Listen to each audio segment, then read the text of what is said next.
At a time of butcher's knives, chainsaws, and machetes, there was the infamous razor glove wielded by none other than Freddy Krueger. Designed with the notion that it was built by Krueger himself in his Dungeness boiler room as an implement of death towards his younger victims. Now, throughout the Elm Street films, the gloves have changed in terms of appearance and build methods, and today, we're going to be ranking them.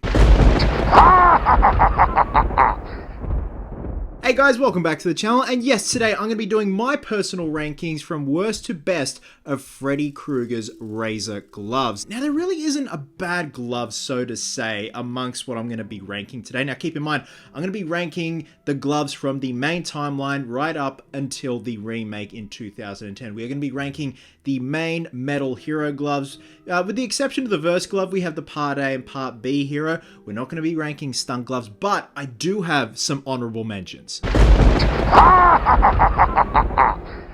Coming in for our first honorable mention, we have the Dillon's New Nightmare glove wielded by Dave McRae as Freddy Krueger, built by Nightmares Unlimited. Next up, we have the glove from the latest fan film, The Last Dream of Detective Coleman.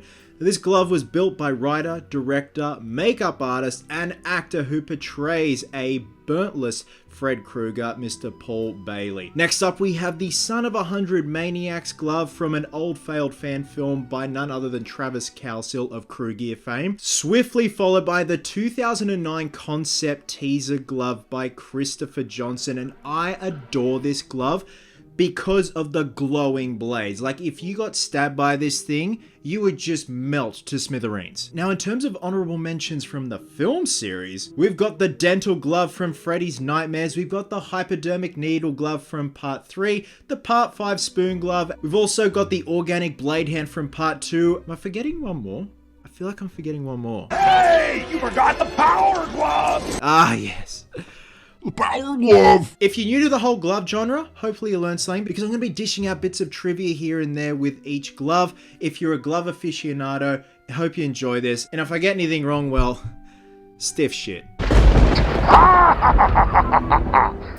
Coming in at number 9 is the remake glove from the 2010 Nightmare on Elm Street remake from Platinum Dunes, wielded by Jackie Earle Haley. Now, don't get me wrong, I liked Jackie Earle Haley as Freddy. He could have been so much better with a good script, good direction, and maybe some just differently designed makeup. It's not a dig at all to the makeup artist. I just feel the overall design was just too realistic and kind of restricted his performance. Now, when it comes to the glove, it was a complete rehaul in terms of the traditional design that we had seen throughout the previous Elm Street films. This particular glove was built by prop master Joe D. Mack. Now, it features lathe copper caps, thick steel blades, and almost a skeletal looking appearance, very reminiscent to the 1984 Nightmare on Elm Street poster. The reason why this is last on my list, it just really doesn't do anything for me. It does have a few pros going for it. I love the fact that you can do a full fist with the glove. I'm not really a fan of the suede leather glove. I don't know why, it just feels a bit cheap to me. I feel because of the leather gloves we've had with the previous gloves just look really top-notch, high quality, and they just distress and stain a lot better than suede. Overall, it is a decent attempt at redesigning such an iconic horror prop, but to me, it just falls last. Coming in at number 8 is the Part 5 glove from A Nightmare on Elm Street 5, The Dream Child. This glove was built by Ryan Effner. There were a lot of gloves built for Part 5. Usually it's, one or two hero gloves and a shitload of plastic stunt gloves. But in this case, there was a shitload of metal gloves built for Part 5. So in terms of a hero, the jury is still out there in terms of what the main hero was. And I'm sure someone in the comments section is going to correct me, but I'm just going off a lot of auction photos and stuff like that. Look, the main overall design is there as the gloves varied throughout Part 5. Effner built a lot. He actually started out as a smoke technician on A Nightmare on Elm Street 4, or as I like to call him, a smoke bloke. Now, the reason why this is second last on my list is it just is kind of a dull looking glove. Like, it's not really a fan favorite in the glove genre. I have grown to love it a lot more, and I also need a good Part 5 glove to complete my glove collection. Keep in mind, I'm also going to be going over some of my gloves in my collection when I go along through my ranking. But to me, the Part 5 is just there, and there's nothing really fancy about it. It's still interesting with the folds and the back plate and the solder spills and stuff like that. But for the most part, it's pretty plain Jane. Coming in at number 7 is the Freddy vs. Jason Hero A and Hero B glove. Now, yes, there were Hero A, Hero B. There are subtle differences between them. If you were looking at them at face value, that you weren't a glove aficionado, you'd be like, those two fuckers are the same. But the more you stare at them, there are some differences going on there. Overall, it's a pretty decent looking glove. I remember when the film was prepping to come out and the publicity stills and the promo stills, behind the scenes stills were coming out, and just seeing the glove for the first time, like, wow, that is a chunky, beefy looking glove. Something that will be perfect to take down Jason Voorhees. I love those beefy looking blades, the bevels on them. The tips of the finger armatures have always fascinated me. I love how they've hammered them down, curled around and stuff like that. The leather gloves are quite interesting. The whole notion of the leather string with the washers just sitting under the backplate, I never understood that. Apparently the leather gloves were sourced from Canada, which is where they filmed the movie, so that makes sense. But yeah, overall, it's a pretty decent looking glove. Again, you need something big and beefy to take down Jason, and it's the perfect design. Coming in at number 6 for me is the new Nightmare glove from Wes Craven's New Nightmare. Again, like a complete redesign, because this is a complete redesign of Freddy, or in this case, the entity portraying Freddy. Now, in terms of the design of this, they are definitely going back to the original look of the first Elm Street poster. I love how organic it is. I love that the blades are growing out from the bones, the hand. You see all the muscle structure here. Now, this particular casting, if you guys haven't seen it before, was from a good friend of mine, Peyton. This actually is derived from crew gifts that were made for the film, which is also derived from the same molds that were used to create Robert's actual prop hand that he would wear. So I do have a video on my main channel of me painting this up, making the blades and stuff like that, and it is a beautiful representation of how the new Nightmare glove looks on screen. And for the most part, I love how different it is. In terms of the rest of the design of Freddy, I wish they had have weathered him up a lot more for New Nightmare. I don't really have a problem with the bone claw. I just feel they could have dirtied him up a lot more. He's too clean looking, and even maybe having like blood coming out of parts of here, like you see all the muscle structure, and maybe even the blades are jammed into the fingers and there's blood coming out of the fingertips. Coming in at number 5 is the Nightmare on Elm Street 3 Dream Warriors glove. This was my least favorite glove, but I have grown to love it. I'm actually having a Part 3 glove made right now by a good friend of mine, Rudy, who does some incredible Part 3 gloves. Now keep in mind, the original prop glove from the first and second Nightmare on Elm Street is about to go under the hammer. And there was a lot of contention about when the glove disappeared. Was it after Elm Street 2?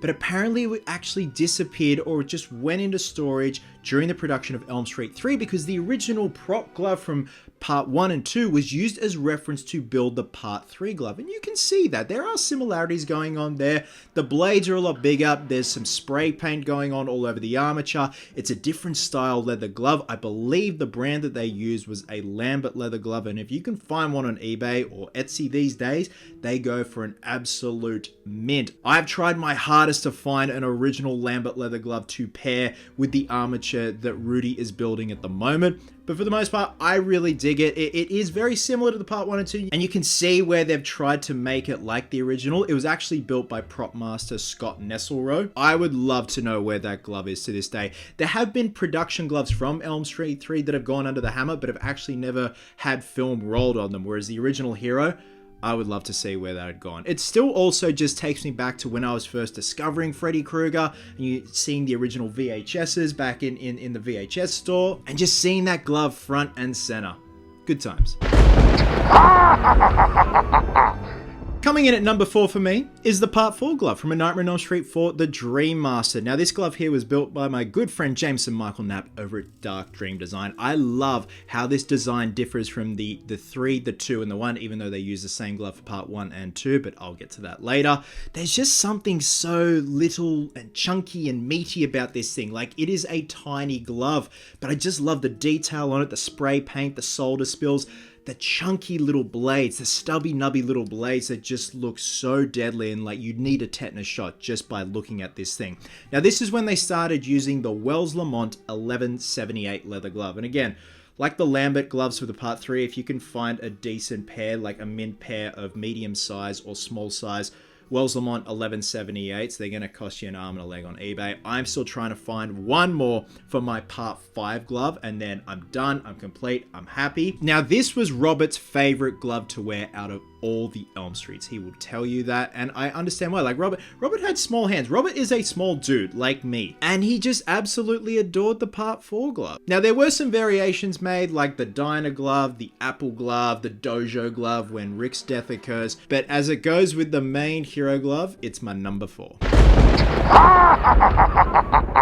Coming in at number 3 for me is the original looking Part 1 glove. Now, this beautiful glove you see right here was built by Tony Gill, and I absolutely love this thing. And obviously, it's the one that started it all. I love the soiled leather glove. I love the charred back plate. We've obviously got the red ball there. The fact that they use pre-existing tomato knives, the Case XX P210 tomato knives on the original glove, brazed onto some Type M copper pipe. Again, it's such a damn cool glove, especially for 1984. Like I said, when we had a lot of chainsaws, machetes, and butcher's knives, Freddy came along with something that he made and that was different and stood out from the crowd.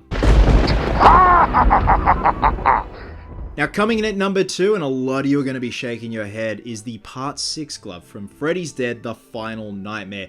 Like my Part 4, this beautiful Part 6 was built by Jameson Michael Knapp over at Dark Dream Design. Freddy's Dead: The Final Nightmare was the first Elm Street I had ever seen in the series. I loved it, I was hooked, but also what stood out to me the most was the glove. Again, it has nothing to do with how other people feel about the film or the design of Freddy. It is a very plain design, but when it comes to the glove, it is a chunky tank of a glove. The solder spills, the chunky butter blades, everything is there, and I absolutely love it and I'm totally here for it. And this, to me, is a perfect representation of the main hero that we see in Freddy's Dead: The Final Nightmare. Again, there were like a backup hero made and stuff like that, but this was the main hero scene in the film. Again, utilizing a Wells Lamont 1178. And I don't know, there's just something so beautiful about it in comparison to where we started with the Part 1/Part 2 glove, because it's so elegant and skeletal, whereas this thing is filthy, and I love it. And coming in at number 1 for me is the Part 2 glove from A Nightmare on Elm Street 2: Freddy's Revenge. Now, much like Halloween 1 from 78 and Halloween 2 from 1981, they use the same mask, but they differ a lot in terms of appearance. Much the same with the Part 1 glove and the Part 2 glove. It is the exact same prop, but it had changed throughout the year from going from Part 1 to Part 2, and I just love the caramel finger stalls. I love how blunted and dull the blades are. Like, it has gone through the absolute ringer, and that makes me realize why they use this as reference to build the Part 3 glove. They could have used this for Part 3, but it was falling to pieces. It got to the point where they actually removed some of the ringlets, I'm guessing for promo stills of someone that wasn't Robert wearing the glove or a stand-in. They actually replaced certain parts of the ringlets with wire. Like, the thing was just falling apart. They were taping it in certain pieces. There was a safety pin in the leather that carried on from Part 1. Now, this particular glove was built by my good friend Christian Carlson, who has Glove Love Sweden and is based in Sweden, and it's just a perfect replica to me of how the glove looked by the time Part 2 rolled around, because a lot had changed. You know, the charring and the discoloration had faded and had been sanded off from the finger stalls. The charring on the back plate had faded. The leather had gone through the ringer. The blades had been dulled and sharpened and dulled and sharpened to the point where they're just absolutely gnarly to look at. Again, it was minimal budgets back in the day, guys, so like they didn't want to have to make another one. It's time and it's money, and I just love that this glove just carries over from the promo stills that we see with Freddy's Revenge. Again, reminding me of my childhood, especially like the Part 3 glove. And the fact that it's about to go under the hammer is a big deal for me, a lot of Freddy fans, and a lot of glove enthusiasts. So I'm very keen to see what that sells for. And the fact we have super high res images of this thing now, it's just beautiful. And that's why the Freddy's Revenge glove is my number 1 glove. And there we have it, guys. Those are my personal rankings of the Nightmare on Elm Street gloves from Part 1 from 1984 all the way to the remake up in 2010. With that being said, let me know your favorite glove down below. Love you guts, and I'll catch you in the next one.